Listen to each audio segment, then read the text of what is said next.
Après avoir défini l'élément chimique, parlons des isotopes, en prenant comme exemple celui de l'élément hydrogène, l'élément le plus simple, celui qui possède un seul proton dans la classification périodique. Dans la nature, on rencontre 3 atomes d'hydrogène différents.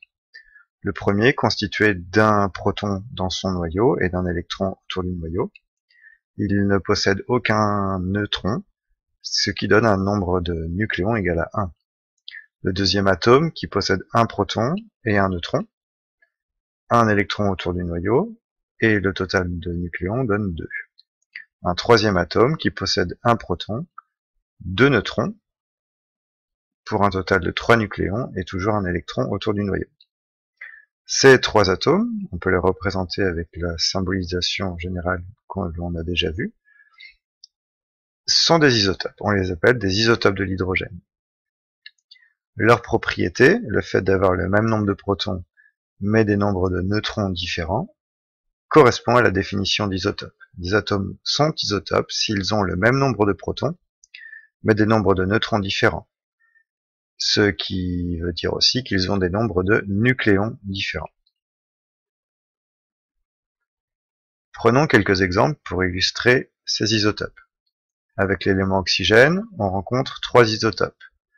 L'isotope 16, l'isotope 17, l'isotope 18, ces 3 isotopes ont le même nombre de protons, 8, mais des nombres de neutrons différents, 8 pour le premier, 9 pour le second et 10 neutrons pour le troisième.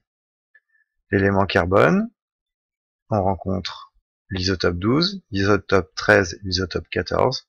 Ces 3 isotopes possèdent 6 protons, mais ils possèdent des nombres de neutrons différents. 6 neutrons pour le premier, 7 neutrons pour le deuxième, et 8 neutrons pour le troisième.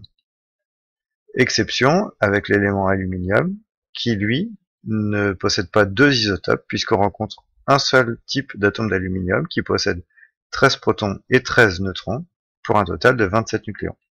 Par conséquent, 100% des atomes d'aluminium sont de ce type-là. Pour l'oxygène et le carbone, les 3 isotopes de l'oxygène et les 3 isotopes du carbone se répartissent dans des pourcentages différents.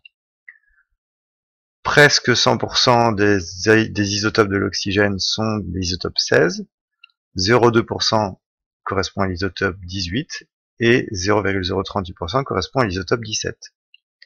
Pour le carbone, on est sensiblement dans les mêmes chiffres.